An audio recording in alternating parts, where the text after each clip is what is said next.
Good morning students, मैं DK sir.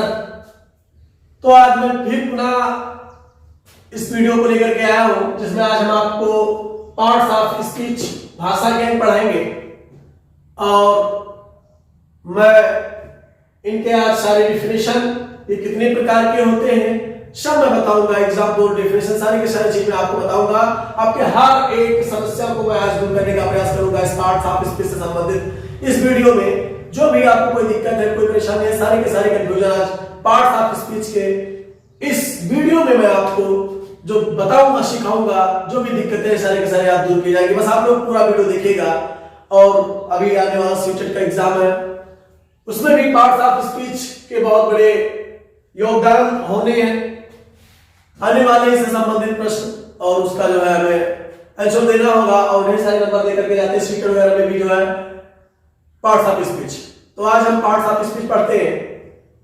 बस आप लोग वीडियो पूरा देखिएगा, स्किप मत कीजिएगा और लाइक कमेंट जरूर करना। जैसा आपको लगे ऐसा कमेंट बॉक्स में जरूर कमेंट करिएगा। फिर चलते हैं पार्ट्स ऑफ स्पीच के तरफ। तो part of speech, parts of speech का मतलब ही होता है भाषा के अंग। भाषा के अंग मतलब जो हम लोग बोलते हैं, जो कोई भी भाषा हो, फिलहाल इंग्लिश में चलते हैं, अंग्रेजी में, तो अंग्रेजी में जो भाषा के अंग है, तो हम कितने प्रकार के चीजों का प्रयोग करके हम एक भाषा तैयार करते हैं। यानी जो भी भाषा बोल रहे हैं उसमें कहीं ना कहीं कई अंग, कई पार्ट मिल करके तब एक भाषा का निर्माण करते हैं। तो हम देखते हैं कि पार्ट्स ऑफ स्पीच में कितने अंग होते हैं। तो अंग्रेजी में parts of speech it means भाषा के अंग जो है वो है लगभग नहीं, श्योरली ये 8 प्रकार के होते हैं।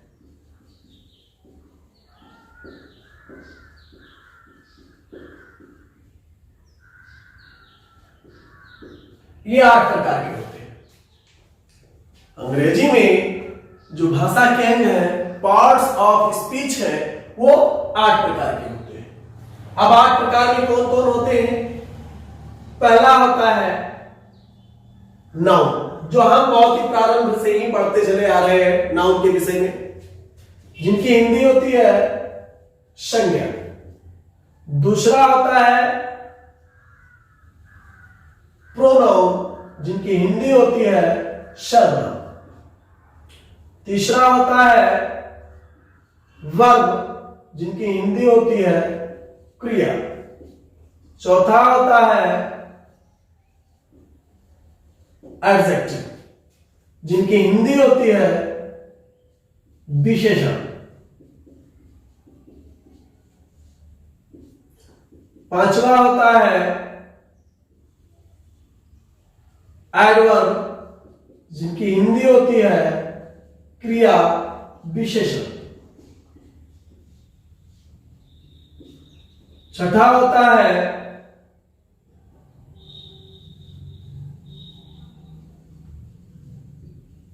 प्रीपोजिशन, जिसको हम बोलते हैं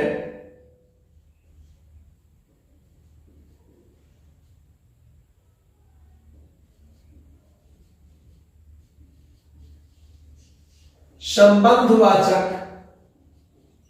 अव्यय। सातवां होता है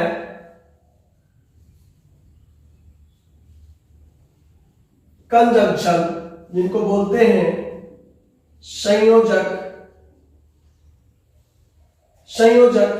या फिर संयोजक भी बोल सकते हैं और समुच्चय बोधक भी बोल सकते हैं।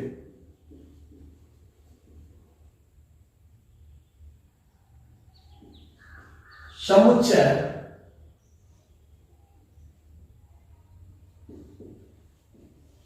बोधक बोल सकते हैं। अब 8वां आपका होता है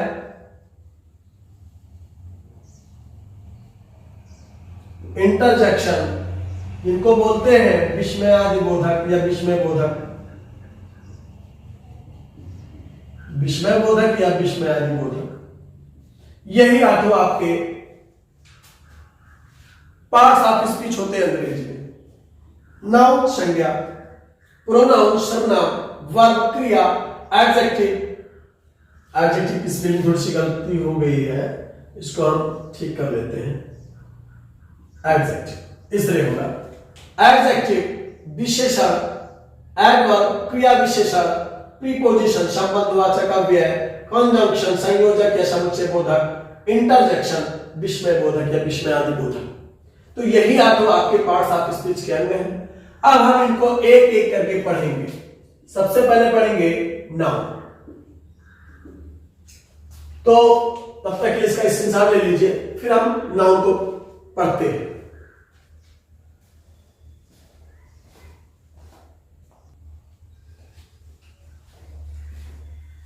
तो अब हम नाउन के विषय में पढ़ेंगे। अभी आपने जरा पार्ट्स ऑफ स्पीच, भाषा के कितने होते हैं या पार्ट्स ऑफ स्पीच कितने प्रकार के होते हैं हमने पढ़ा, 8 प्रकार के। उसमें जो पहला प्रकार है वो आपका नाउन है। नाउन मीन्स संज्ञा। इसकी डेफिनेशन हो सकती है, a noun is the name of a person, place, thing,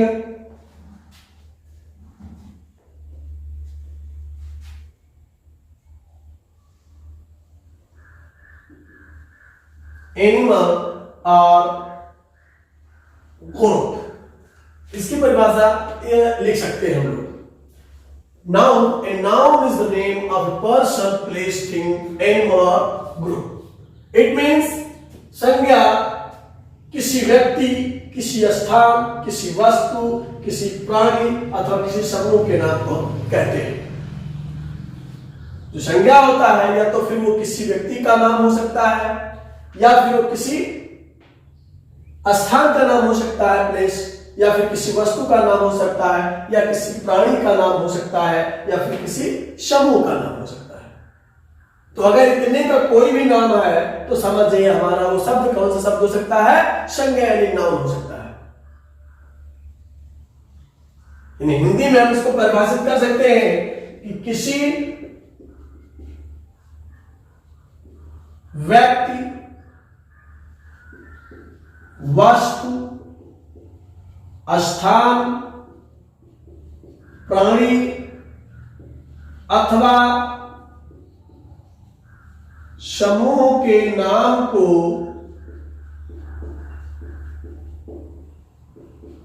संज्ञा कहते हैं। तो इस तरह से हम जान सकते हैं। आप इसको इसलिए ऐसा भी समझ सकते हो, बस मैं 3 चीजें आपको बताऊंगा। अगर ये 3 चीजें आप ट्रिक पे चलते हैं तो 3 चीजें अगर आप याद रखते हैं तो इन 3 चीजों से संज्ञा कभी नहीं पहचानना भूलेंगे। पहला नंबर आप देख सकते हैं, सी मतलब देखना, ध्यान से देखिएगा। फील मतलब महसूस करना,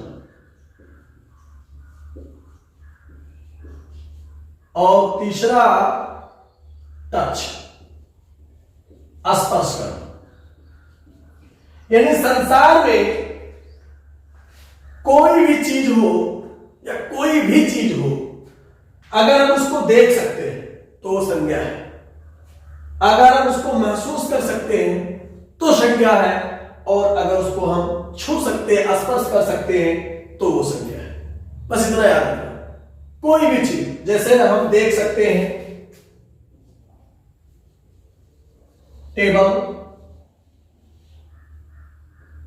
चेयर, पेन,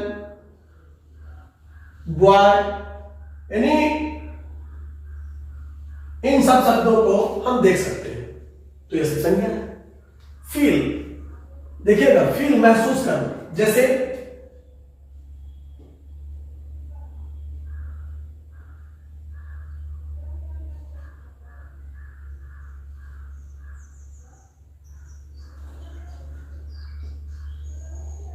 लव,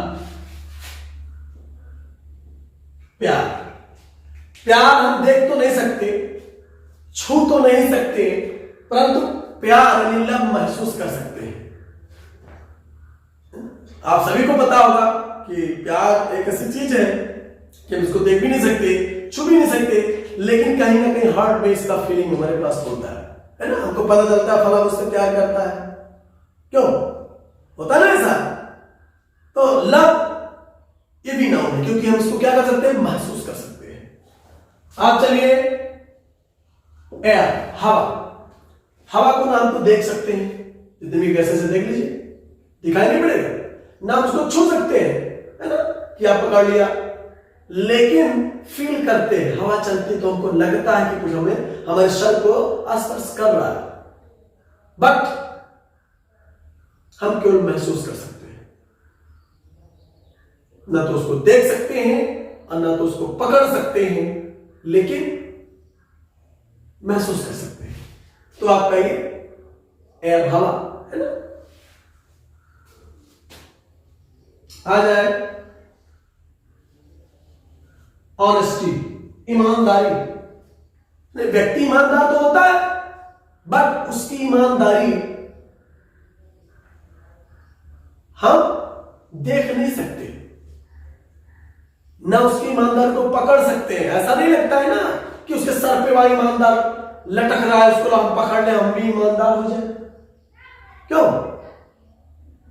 नहीं पकड़ सकते। और न दिखाई देता है कहीं पर कि उसके वहां मस्तक पे या उसके चेहरे पे ईमानदारी आ रहा है, उसको पकड़ लें, अपने पास रख लें, हम भी ईमानदार हो जाए। लेकिन उसमें कुछ एक्टिविटीज होते हैं, कुछ क्रियाकलाप होते हैं कि जिससे हम महसूस कर सकते हैं कि वो व्यक्ति ईमानदार है, इसके अंदर ईमानदारी है। तो जो ईमानदारी शब्द है वो भी आपका क्या है, नाउन है। टच, अब किसी चीज को अगर हम स्पर्श करें, है ना, तो इशारे के इशारे क्या है, नो। जैसे हम स्पर्श कर सकते हैं बुक, छू सकते हैं बुक, आराम से इसको हम स्पर्श कर सकते हैं, हमें लगेगा कि कोई चीज हम पकड़े हैं।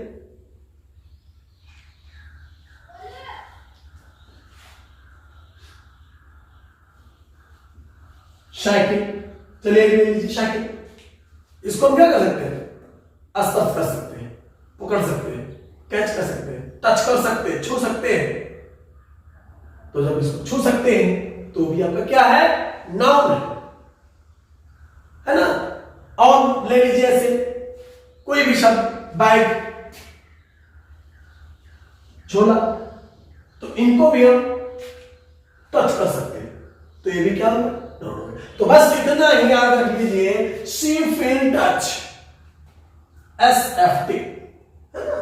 ये देखिए SFT, SFT, यानी इसको केवल याद रखिएगा, SFT means she feel touch.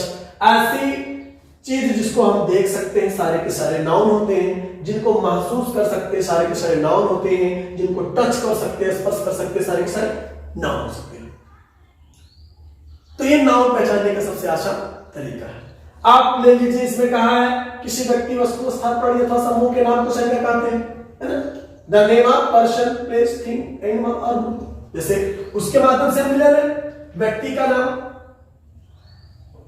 Ram, Sita, व्यक्ति का नाम वो अग्निवर, है ना, राम, सीता, व्यक्ति का नाम। फिर चलते हैं, ये आपका व्यक्ति हो गया, वस्तु, बुक, टेबल, है ना। स्थान, चलिए ले लीजिए, हमने लिख दिया कोई भी, चलिए मैं जहां से बिलोंग करता हूं उसको मैं लिख दे रहा हूं,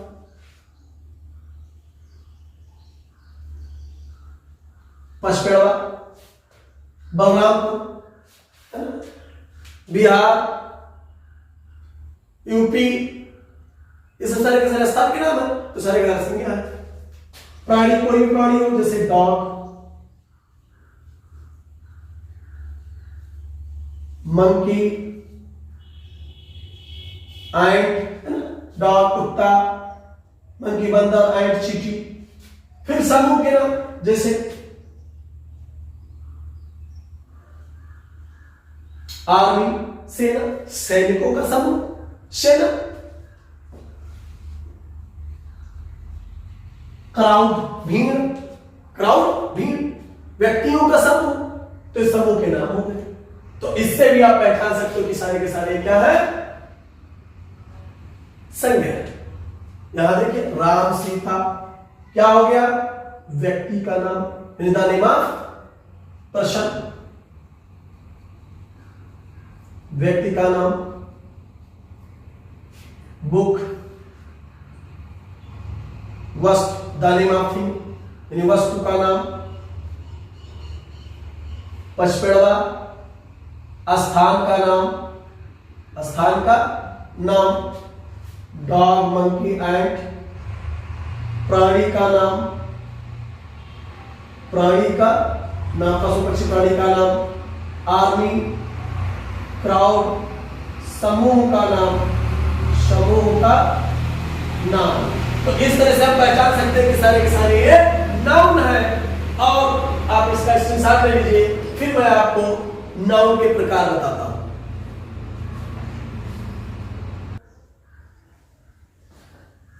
चलिए काइंड्स ऑफ नाउन पढ़ते हैं, सीखते हैं संज्ञा के प्रकार। अब ये 5 प्रकार के होते हैं। पहला होता है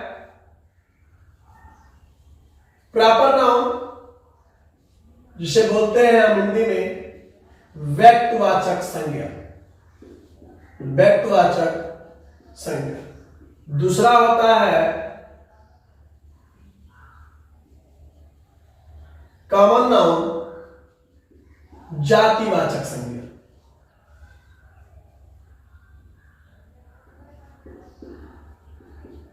जातिवाचक संज्ञा। तीसरा होता है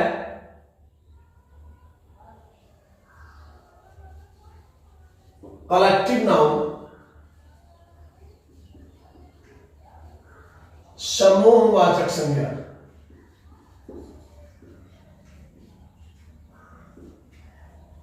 चौथा होता है मैटेरियल नाउन,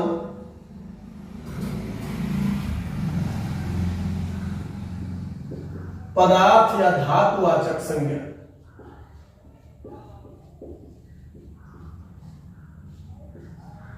और पांचवा होता है एब्स्ट्रैक्ट नाउन, यानी भाववाचक संज्ञा।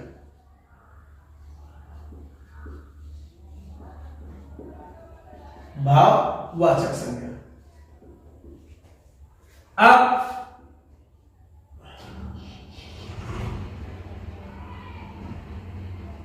इनका आप स्क्रीनशॉट ले लीजिए, उसके बाद मैं proper noun, common noun, collective noun, material noun और एब्स्ट्रैक्ट नाउन, सारे नाउन के विषय में बताता हूं कि कैसे पहचाने जाएंगे।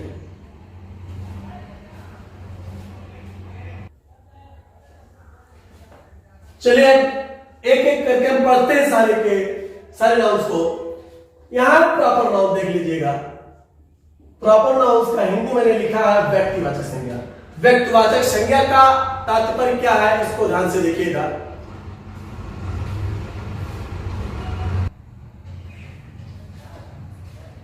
हाँ चलिए देखते हैं, थोड़ा सा प्यास लग गया था, थोड़ा सोचे पानी के लिए एक गिलास। अब व्यक्तिवाचक संज्ञा से ही पता चल जाता है कि हमें किस चीज को बताता है। व्यक्तिवाचक संज्ञा ऐसे शब्द जो व्यक्ति के नाम को बताए, व्यक्ति के नाम को, जैसे राम, सीता, मोहन, है ना। अब इसी में आ गया कि जो प्रॉपर नाउन की शुद्ध परिभाषा होती है वो होता है कि व्यक्तिवाचक संज्ञा किसी विशेष व्यक्ति, किसी विशेष वस्तु, किसी विशेष प्राणी के नाम, है ना, या स्थान के नाम को बताता है। यानी अगर कोई विशेष व्यक्ति का नाम हो, जैसे राम, सीता, मोहन, किसी विशेष व्यक्ति का नाम है ना। अगर आ जाए यूपी, उत्तर प्रदेश, ये विशेष स्थान का नाम है, यूपी, उत्तर प्रदेश। किसी वस्तु का नाम आ जाए, लेकिन विशेष वस्तु का नाम, वस्तु नहीं, जैसे बुक हो गया ना, ये तो भी वस्तु है, बट ये बुक जो है वो प्रॉपर नाउन नहीं हो सकता। इस वस्तु का कोई विशेष नाम हो, जैसे बुक में ही ले लीजिए रामायण, यानी रामायण, तो अब ये रामायण तो किताब है ना, लेकिन इसका एक विशेष नाम है, क्या? रामायण।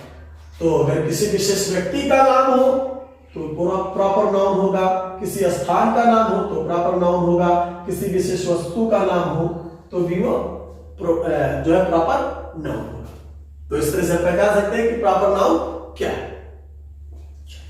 कॉमन नाउन की तरफ चलते हैं।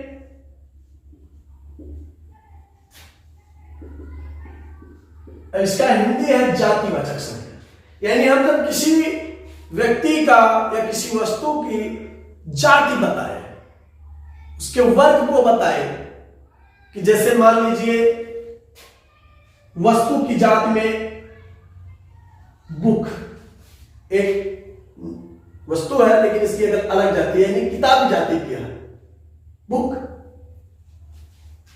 आ जाए टेबल, मेज, यानी ये भी वस्तु है, लेकिन एक टेबल यानी मेज वाले जाति का है ना, मेज की कैटेगरी में आता है। तो ये सारे के सारे क्या बताते हैं? जात बताते हैं। आ जाए बॉय, गर्ल, तो ये देखिए ये पुल्लिंग जाति को बताता है, और ये गर्ल स्त्रीलिंग जाति को बताता है, यानी अपने अपने में एक अलग अलग जाति के कैटेगरी के। तो जब कोई शब्द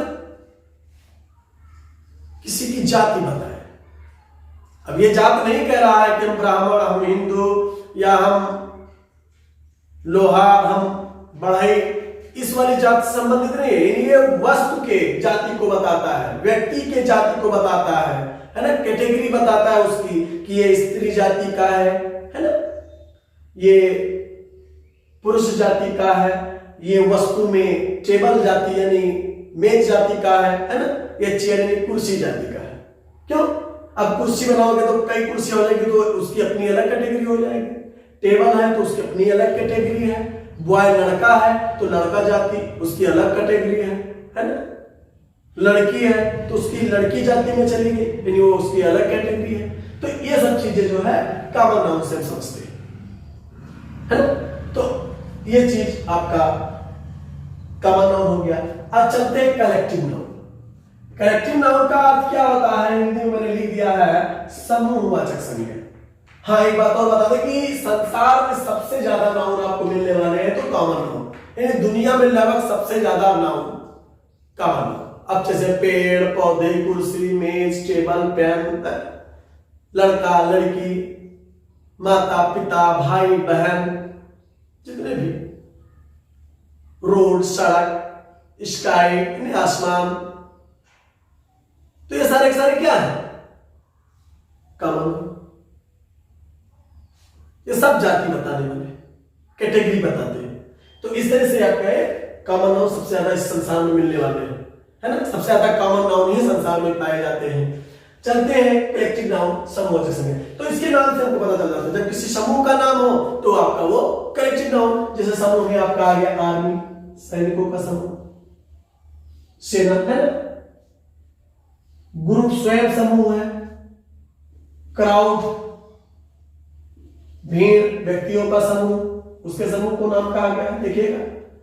क्लास विद्यार्थियों का समूह, विद्यार्थियों का समूह एक क्लास हो गया। तो ये सब सारे के सारे समूह के नाम है। क्लास विद्यार्थियों का समूह, क्राउड लोगों का समूह, ग्रुप कोई भी समूह हो, आर्मी सैनिकों का समूह, बंच, कैंप, क्लब, टीम, ये सारे के सारे समूह के नाम है। तो ये आपके कलेक्टिव नाउन हो गए।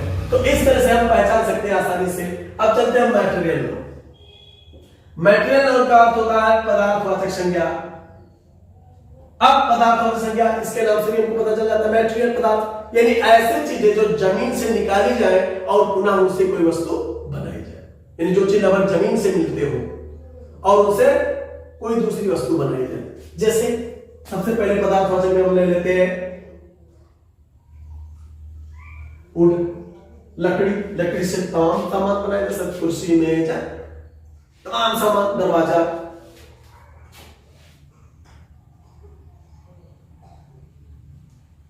आयरन, लोहा, लोहे से तमाम प्रकार के हथियार बनाए जाते हैं, तमाम प्रकार की चीजें बनाई जाती हैं, है ना।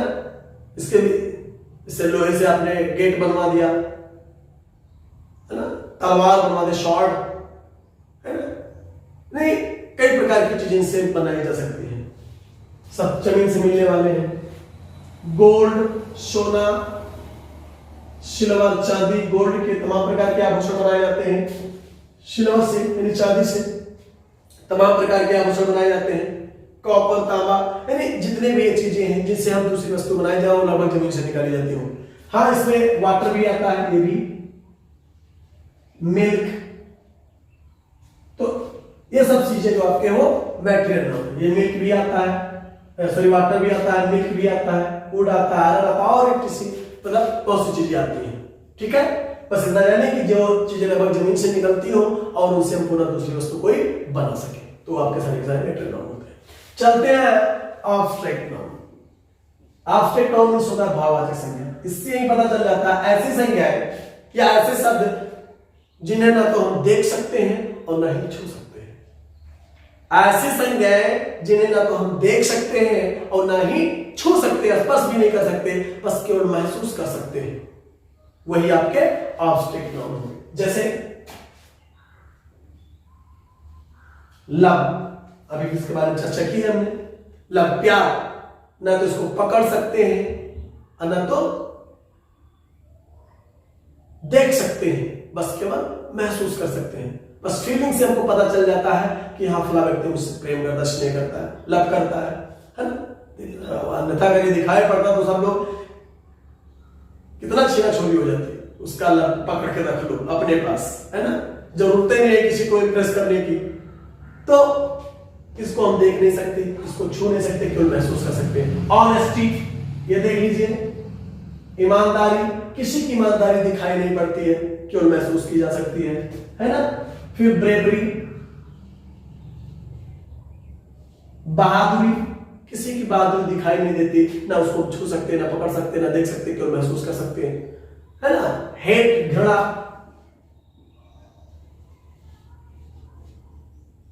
घृणा, नफरत, किसी की नफरत दिखाई नहीं देती, ना ही उसको पकड़ सकते, बस केवल महसूस कर सकते हैं। तो इस तरह से आपके अधिकांश नाउन संज्ञा के प्रकार भी समाप्त हुए और सारे के सारे एग्जाम्पल मैंने बताया, डेफिनेशन भी बता दिया।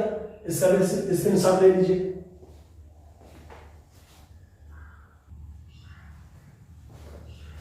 अब चलते हैं प्रोनाउन सर्वनाम की तरफ। सर्वनाम पहचानते हैं तो सबसे आसान तरीका है सर्वनाम पहचानने का कि जो भी शब्द संज्ञा के स्थान पर प्रयोग किया जाए। जो भी अपने मैंने पढ़ा संज्ञा के बारे में, नाउन के बारे में, यानी जो भी शब्द नाउन के स्थान पर प्रयोग हो सारे सारे प्रोनाउन होते हैं। जैसे इसका हम परिभाषा भी आपको लिखा दे कि pronoun is a word which is used in place of noun। मतलब संज्ञा के स्थान पर प्रयोग होने वाले शब्द, संज्ञा के स्थान पर प्रयोग होने वाले शब्द प्रोनाउन यानी सर्वनाम कहलाते हैं।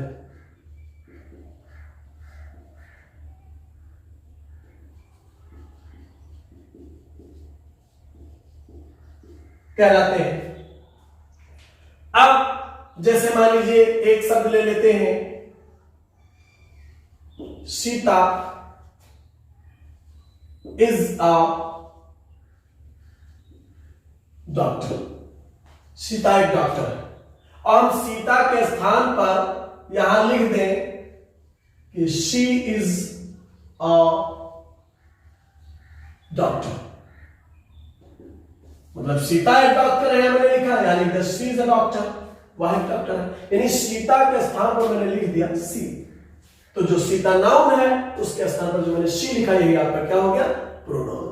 यानी संज्ञा के स्थान पर हमने जो शब्द प्रयोग किया यही आपका क्या होता है, प्रोनाउन कहलाता है।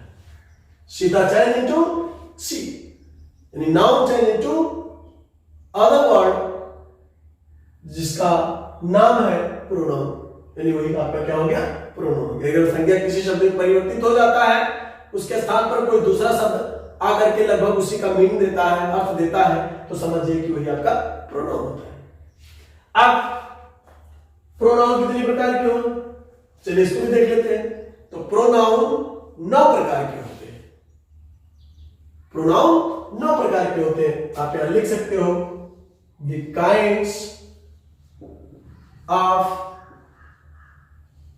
प्रोनाउन, यानी सर्वनाम के प्रकार, सर्वनाम के प्रकार। अब ये कितने प्रकार के होते हैं, ये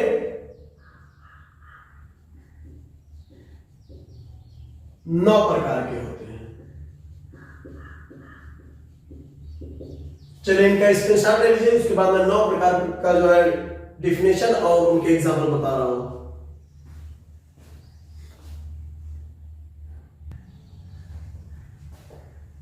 चलिए अब हम देखते हैं कि नाउन कितने प्रकार के, सॉरी प्रोनाउन कितने प्रकार के होते हैं। तो आपको पता चला 9 प्रकार के। अब उनको प्रत्येक प्रोनाउन को हम पढ़ते हैं।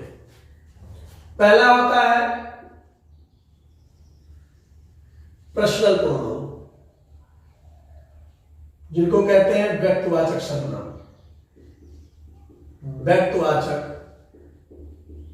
सर्वनाम। दूसरा होता है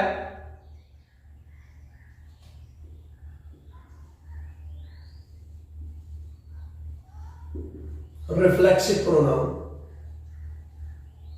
जिन्हें कहते हैं निजवाचक सर्वनाम, निजवाचक सर्वनाम। तीसरा होता है एम्फैटिक प्रोनाउन, जिसे कहते हैं दृढ़तावाचक सर्वनाम, दृढ़तावाचक सर्वनाम। चौथा होता है डिमॉन्स्ट्रेटिव प्रोनाउन,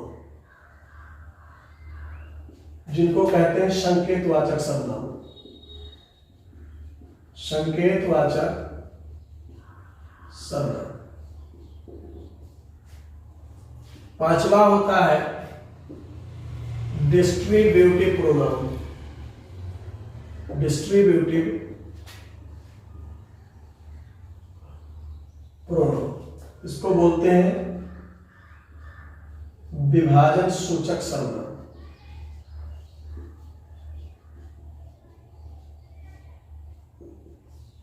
और छठवां आपका होता है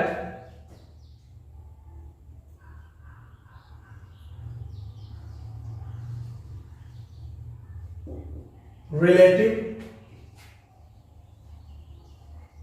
प्रोनाउन, यानी संबंध सूचक सर्वनाम। और सातवां होता है इंट्रोगेटिव प्रोनाउन, इट मीन्स प्रश्नवाचक सर्वनाम।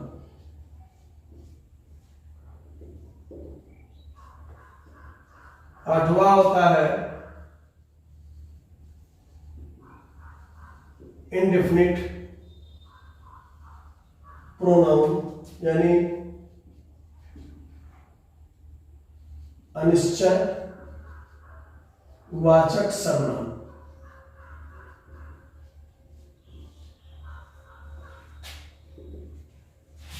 नौवां होता है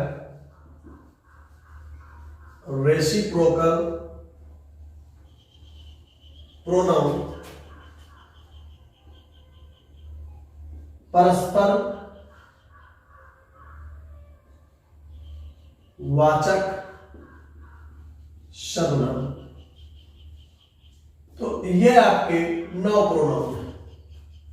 जो है personal pronoun, reflexive pronoun, एम्फैटिक pronoun, demonstrative pronoun, distributive pronoun, relative pronoun, interrogative pronoun, indefinite pronoun, reciprocal pronoun.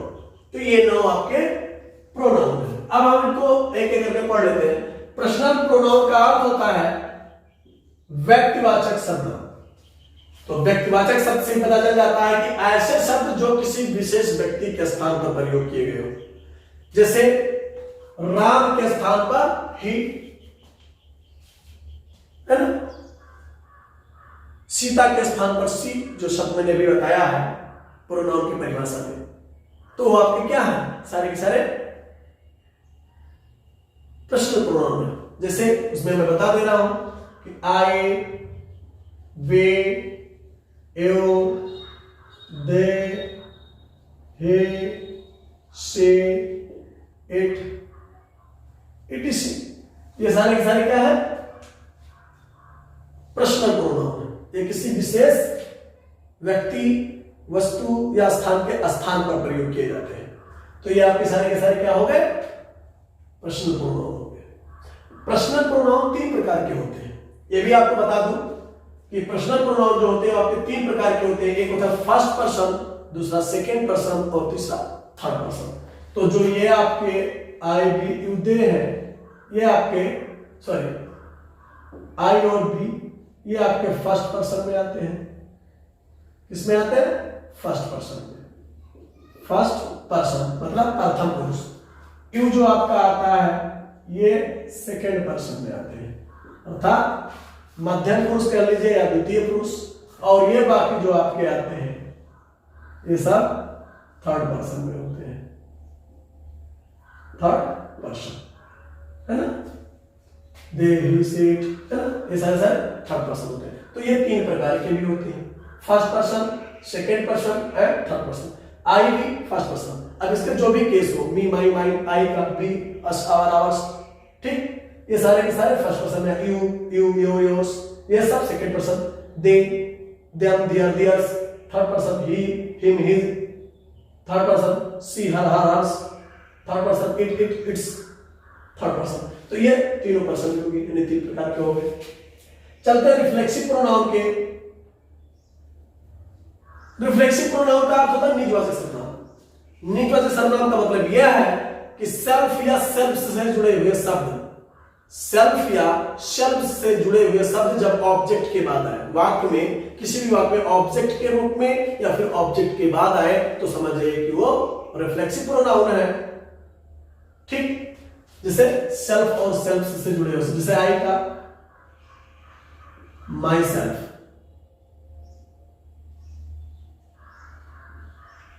Our सेल्फ्स, them सेल्फ्स,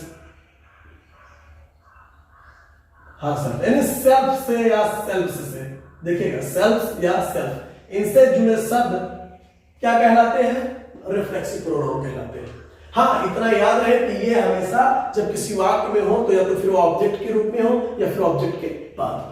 वही चीज एम्फैटिक प्रोनाउन भी होता है। यही सेल्फ या सेल्फ से जुड़े हुए शब्द यही क्या होते हैं, एम्फैटिक प्रोनाउन होते हैं। लेकिन क्या कंडीशन होता है कि रिफ्लेक्सिव प्रोनाउन का काम जब करते हैं जब ये ऑब्जेक्ट के रूप में हो या ऑब्जेक्ट के बाद हो, ऑब्जेक्ट के रूप में हो या ऑब्जेक्ट के बाद हो। लेकिन एम्फैटिक में सदैव सब्जेक्ट के बाद होते हैं। किसके बाद होते हैं, सब्जेक्ट के बाद होते हैं या फिर मुख्य क्रिया से पहले होते हैं। ठीक, तो इतना याद रखिएगा कि सेल्फ या सेल्फ से जुड़े शब्द जब मुख्य क्रिया के बाद आए तो वो रिफ्लेक्सिव प्रोनाउन होते हैं, और जब मुख्य क्रिया से पहले आ जाए तो वो एम्फैटिक प्रोनाउन होते हैं। इसीलिए ये भी एम्फैटिक भी, बस केवल स्थान बदलने से इनका नाम बदल जाता है। ठीक, मुख्य क्रिया के बाद आए तो रिफ्लेक्सिव प्रोनाउन, अगर मुख्य क्रिया से पहले आ जाए तो वो एम्फैटिक प्रोनाउन का काम करने लगते हैं। चलते हैं डिमॉन्स्ट्रेटिव प्रोनाउन। ये आपके दिस, दैट, दीज, दोस, ये चारों आपके डिमॉन्स्ट्रेटिव प्रोनाउन है। ठीक, दिस, दैट, दीज, दोस, ठीक है। हाँ, इतना याद है कि इनके बाद तुरंत कोई मुख्य क्रिया या कोई सहायक क्रिया आना अनिवार्य है। अगर इनके बाद कोई नाउन आ जाता है तो वो डिमॉन्स्ट्रेटिव प्रोनाउन के स्थान पर डिमॉन्स्ट्रेटिव एडजेक्टिव हो जाते हैं। बस इतना याद है कि इनके बाद क्या हो, कोई साइकिल आ जाए, लिंकिंग वर्ब आ जाए, जैसे is am are was verb में से कोई आ जाए तो समझ जाइए वहां पर वो क्या है, डिमॉन्स्ट्रेटिव प्रोनाउन के रूप में। ये लोग संकेत करते हैं, किसी संज्ञा की ओर क्या करते हैं, संकेत करते हैं, किसी स्थान किसी भी संज्ञा की ओर। जैसे या मेरा किताब है तो यह संकेत किया गया है ना, वह मेरा कलम है तो वहां संकेत किया गया, ये मेरी बकरियां हैं तो ये संकेत किया गया, वो मेरे गाय हैं तो वो संकेत किया गया है ना। तो दिस और दैट सिंगुलर नंबर के लिए और दिस और दोस प्लूरल नंबर के लिए प्रयोग किए जाते हैं। डिस्ट्रीब्यूटिव प्रोनाउन की तरफ चलते हैं। डिस्ट्रीब्यूटिव प्रोनाउन में क्या है कि ये विभाजक सूचक सर्वनाम, ये कौन कौन से होते हैं, तो ये होते हैं ईच, एवरी, आइदर,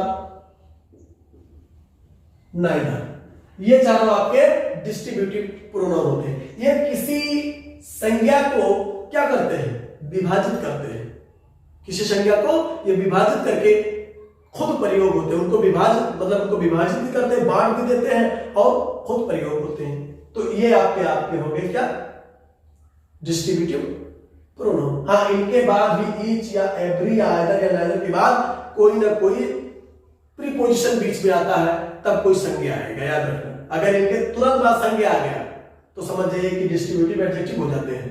जैसे दिस और दैट के बाद अगर कोई संज्ञा आ गया, दिस दोस के बाद तुरंत कोई संज्ञा आ गया तो ये डिमॉन्स्ट्रेटिव प्रोनाउन के बजाय डिमॉन्स्ट्रेटिव एडजेक्टिव हो जाते हैं ना। लेकिन इनके बाद अगर कोई लिंकिंग वर्ब आ गया, इज, एम, आर, वाज तो ये क्या हो गए, demonstrative pronoun. Same distributive pronoun का भी वही अर्थ है कि अगर इनके तुरंत बाद प्रीपोजिशन आ गया, खास करके आप या इन आ जाता है, ठीक है, तो ये क्या हो जाते हैं, डिस्ट्रीब्यूटिव प्रोनाउन। और अगर इनके बाद कोई संज्ञा आ जाए तो समझ जाइए कि वो क्या है, डिस्ट्रीब्यूटिव एडजेक्टिव हो जाते हैं। चलिए रिलेटिव प्रोनाउन। रिलेटिव प्रोनाउन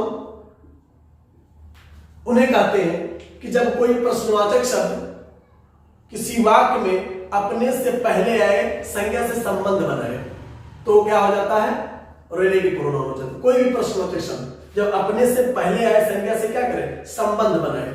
जैसे एक वाक्य में दे रहा हूं, दिस इज द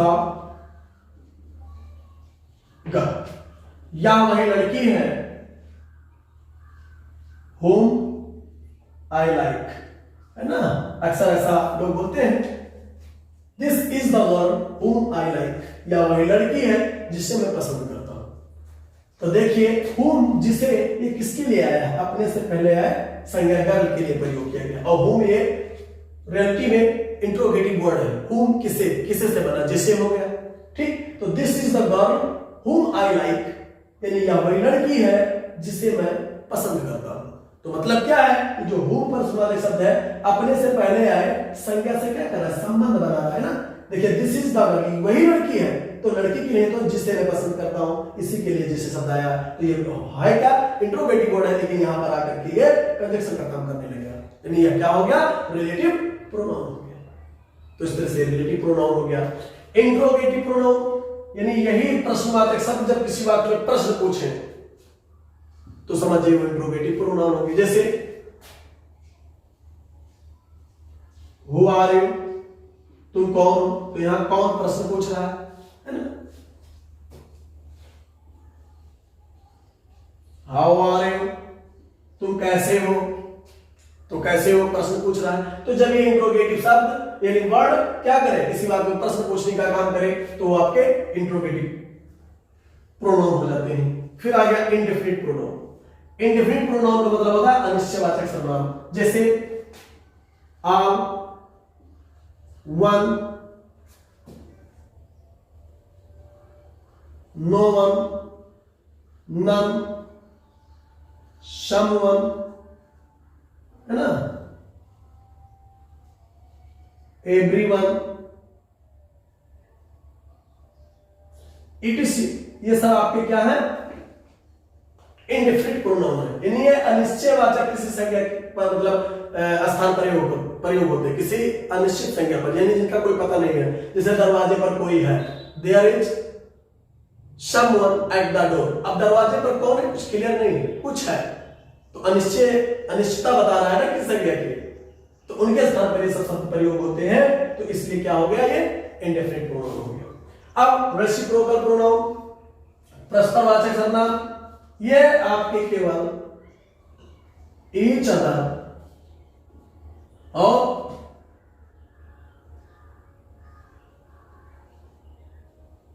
अनदर, है ना, टुगेदर, ये आपके रेसिप्रोकल प्रोनाउन है। ठीक, ये परस्परता बताते हैं, परस्परता, है ना। जैसे हम एक दूसरे से प्रेम करते, वी लव ईच अदर, तो दोनों बराबर की बात बता रहे हैं ना, परस्पर दोनों बराबर है ना। अनदर एक और, टुगेदर एक साथ, यानी दोनों के चलने का भाव क्या है, एक साथ। ठीक, तो इस तरह से क्या हो गया, वन अनदर यहां होना चाहिए, वन अनदर। ठीक है, तो आप यहां लिख सकते हो, इसे अनदर लिख दिया है तो समझ जाइएगा।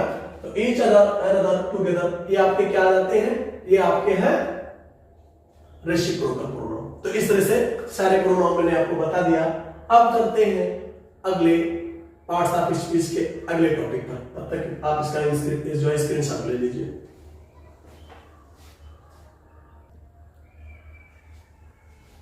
अब चलते हैं वर्ब की तरफ। वर्ब पढ़ते हैं। वर्ब मतलब क्रिया। क्रिया का परिभाषा आप ऐसे जान सकते हैं कि वाक्य में जो काम हो, जो काम किया जा रहा हो, तो वही आपका क्या होता है, वर्ब कहलाता है। सबसे आसान तरीका है कि हिंदी वाक्य के अंत में ना जरूर आता है। जैसे मान लीजिए आपका आ गया ईट, ईट मतलब खाना, ना। बीप, बीप मतलब रोना। स्लीप मतलब सोना, है ना। सी मतलब देखना। तो जितने क्रिया है, देखिए हिंदी में क्या जाता है, ना जरूर आ जाता है। और ऐसे जान जाइए वाक्य में कि जब वाक्य में कोई कार्य बताया जाए करने के लिए, तो वही जो कार्य किया जाता है, कर्ता द्वारा वाक्य में जो कार्य किया जाता है वही क्रिया कहलाता है। जैसे मैं खाता हूं तो खाने का काम क्रिया, मैं रोता हूं, रोने का काम मेरा क्रिया हो गया। स्लीप, मैं सोता हूं तो सोना मेरा काम है, क्रिया हो गया। मैं देखता हूं तो देखने का मेरा काम है, क्रिया हो गया। तो यही आपका वर्ब होता है। ठीक, इजली जैसे एग्जाम्पल ले लेते हैं, आई ईट अ मैंगो, मैं एक आम खाता हूं, है ना। सी स्लीप्स, वह सोती है। ही वीप्स, वह रोता है। यू सी, आप देखते हो। तो ये सारे के सारे क्या हो गए, सॉरी यहां पर ये क्रिया हो गए। तो इस तरह से आप इसको वर्ब को पहचान सकते हो। ठीक, तो ये रहा वर्ब। चलते हैं एडजेक्टिव की तरफ। एडजेक्टिव का मतलब होता है विशेषण। विशेषण का मतलब होता है विशेषता बताना।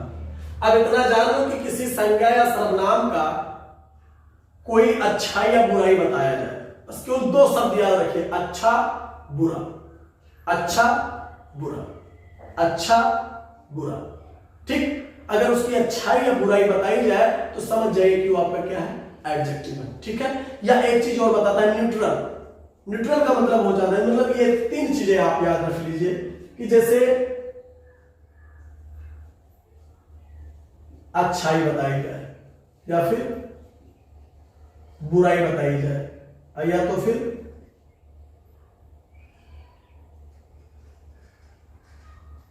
समानता या उदासीन, ये चीजें अगर बताई जाती हैं तो आप समझ जाइए कि सारे सारे एडजेक्टिव। जैसे अच्छाई मैंने कहा गुड, बुराई मैंने कहा दिया टिमिड, कावर्ड,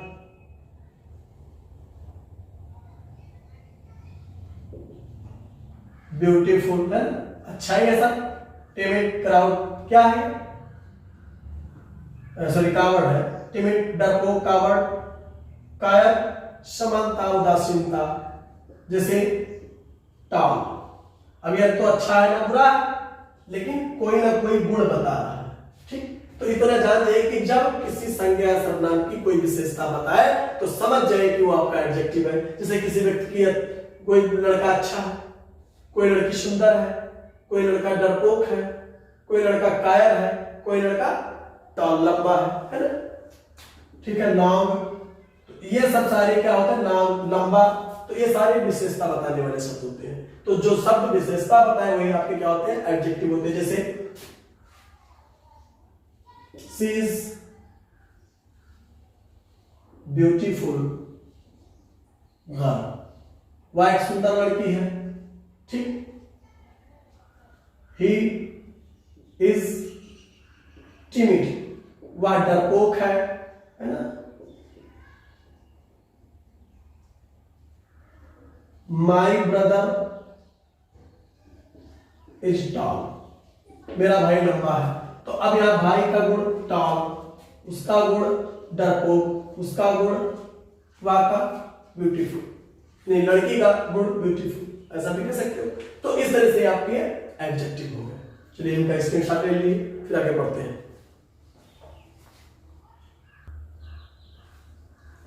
अब चलते हैं एडवर्ब की तरफ। एडवर्ब मतलब होता है क्रिया विशेषण, क्रिया विशेषण।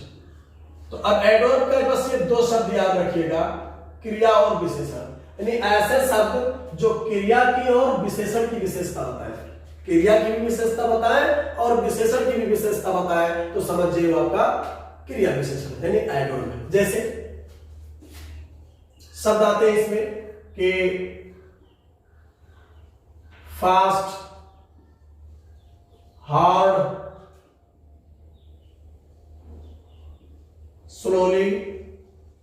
हाँ, किसी भी विशेषण में अगर एलवाई जुड़ा है तो समझिए वो सारे सारे एडवर्ब होते हैं, ठीक है। किसी भी एडजेक्टिव में अगर एलवाई जुड़ा हुआ है तो समझिए वो सारे सारे क्या होते हैं, एडवर्ब होते हैं, ठीक है। फास्ट, हार्ड, हार्डली भी हो सकता है, फास्ट फास्टली भी हो सकता है, स्लो। हालांकि एडवर्ब के भी कार्य करते हैं और एडजेक्टिव के भी कार्य करते हैं, ठीक है।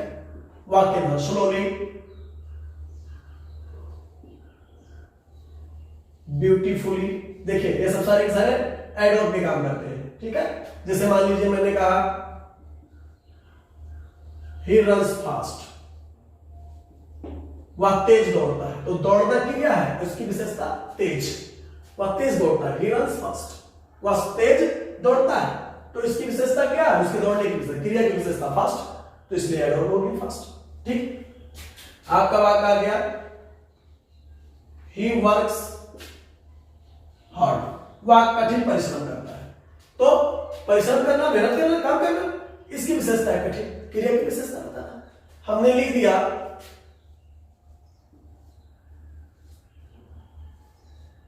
शी इज वेरी ब्यूटीफुल, ध्यान से देखिएगा, वह बहुत सुंदर है। तो सुंदर एडजेक्टिव है और इसकी विशेषता बता रहा है कि बहुत सुंदर है, बहुत सुंदर। तो यहां विशेषण की विशेषता बता रहा है, इसलिए वेरी शब्द आपका क्या हो गया, एडवर्ब हो गया, है ना। विशेषण की विशेषता बता रहा है तो इसलिए आपका क्या हो गया, वेरी एडवर्ब हो गया, ठीक है। अब ऐसे ही इतना समझ जाइए कि जैसे मान लीजिए एक वाक्य और दे देते हैं, ही वॉक्स स्लोली, वह धीरे धीरे चलता है। तो अब उसके चलने की गुण कैसे है, धीरे धीरे, तो इसलिए आपका क्या हो गया, एडवर्ब हो गया। तो यही आपका एडवर्ब होता है, ठीक। अब चलते हैं प्रीपोजिशन की तरफ।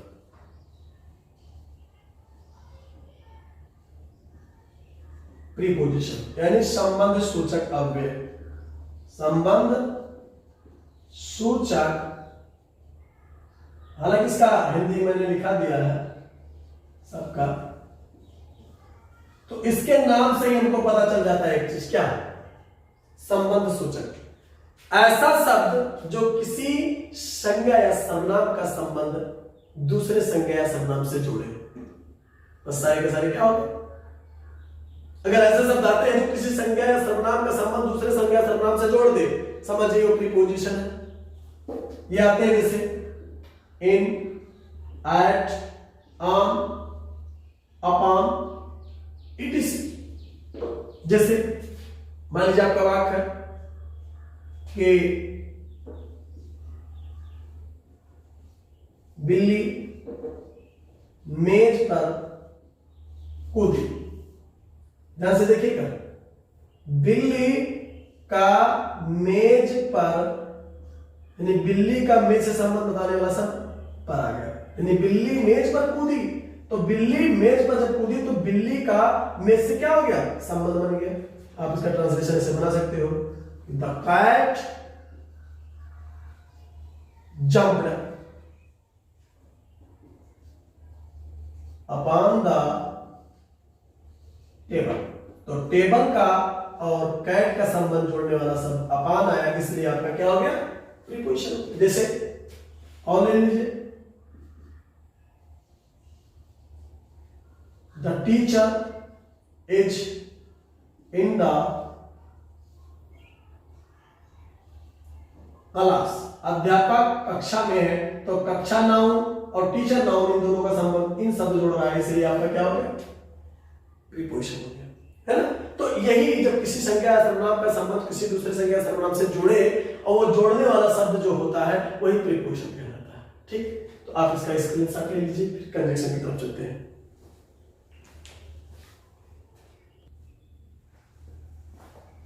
आप चलिए कंजंक्शन देखते हैं।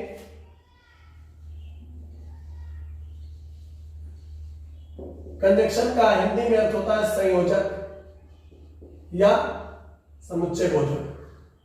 तो इसके नाम से ही पता चल जाता है कंजक्ट, कंजक्शन, जंक्शन जोड़ना। तो इसका परिभाषा में ऐसा लिख सकते हैं कि जब कोई शब्द किसी दो शब्दों को या दो शब्दों से अधिक शब्दों को या दो उपवाक्यों को या दो से अधिक उपवाक्यों को या दो वाक्यों को यानी या दो से अधिक वाक्यों को जोड़े, two words, two clauses, two sentences, more than two words, more than two clauses, more than two sentences। अगर जोड़ता है दो या दो से अधिक शब्दों को, दो या दो से अधिक उपवाक्यों को या दो या दो से अधिक वाक्यों को अगर जोड़ता है तो वही जोड़ने वाला शब्द आपका कंजंक्शन कहलाता है। जैसे ये आते हैं and, but, yet, as well as, etc। जैसे राम एंड श्याम, दो शब्दों को कौन जोड़ रहा है, एंड। राम और Shyam are going to house, यानी राम और श्याम घर जा रहे हैं। तो राम एक शब्द है और एक शब्द श्याम है, और इन दोनों को कौन जोड़ रहा है, एंड जोड़ रहा है, इसलिए आपका ये कंजंक्शन हो गया। ठीक, मान लीजिए आ जाए he is rich but he is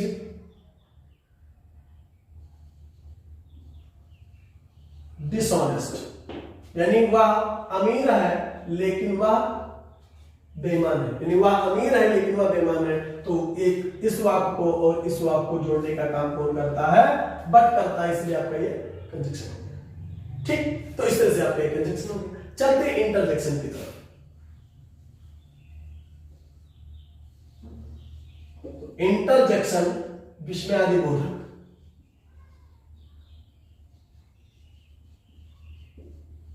विस्मयादि बोधक। अभी विस्मयादि बोधक क्या होता है, तो इसके लिए सबसे आसान तरीका याद रखिए कि अचानक कोई फीलिंग आपके हृदय से निकले, कोई फीलिंग, अब वो दुख की हो सकती है, उत्साह की हो सकती है, प्रशंसा की हो सकती है, खुशी की हो सकती है। तो फीलिंग में जब कोई शब्द आप अचानक बोल देते हैं, कोई शब्द अचानक बोल देते हैं, तो वही आपका इंटरजेक्शन होता है। जैसे मैंने कहा ओ या एलास,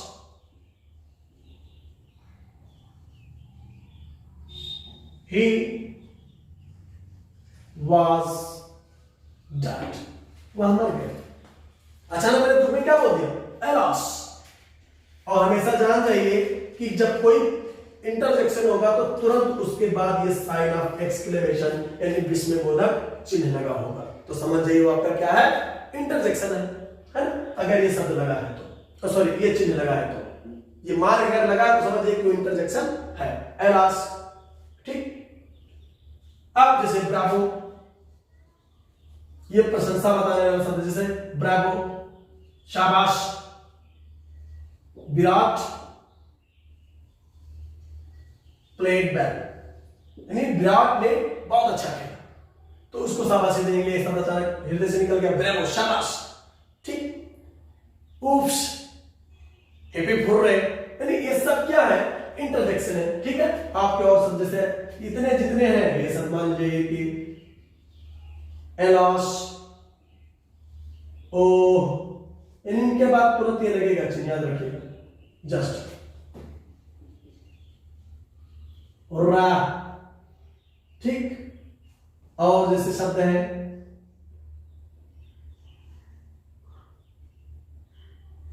ओ माय गॉड, है ना, ये सब चेंजेस हैं। ओ माय गॉड देखो नहीं, ओ my God, sorry, O my God. और आहा, यानी ETC, ये शब्द आपके क्या होते हैं, सारे के सारे इंटरजेक्शन होते हैं। ये अचानक आपके अंदर कोई भाव उत्पन्न होता है, उसकी फीलिंग आपको बाहर निकालने का अचानक के शब्द बोल देते हैं, alas, oh, hurrah, oh my god, aha, hurrah, वाह, है ना। ये शब्द अगर आप बोल देते हैं तो समझ जाइए कि ये सारे के सारे क्या होते हैं, इंटरजेक्शन होते हैं। तो इस तरह से आपका ये पार्ट आप इसमें समाप्त हुआ। अगर वीडियो अच्छा लगा हो तो जरूर कमेंट बॉक्स में कमेंट करके बताइएगा, लाइक कीजिएगा, शेयर कीजिएगा। और अगर आज पहली बार मेरा वीडियो देख रहे हैं तो जरूर मेरे चैनल को सब्सक्राइब कर लेंगे और उसका बेल आइकन दबा लेंगे, ताकि ऐसे वीडियो देखने के लिए आपको नोटिफिकेशन मिल जाएगा और अच्छे अच्छे वीडियो आपको देखने मिलेंगे। ये पार्ट्स ऑफ स्पीच बहुत बड़ा अंग है आपके लैंग्वेज का, यानी लैंग्वेज इसी से बना है ना, भाषा इसी से बना है। अगर हम इसको जान गए तो हम अंग्रेजी जान गए।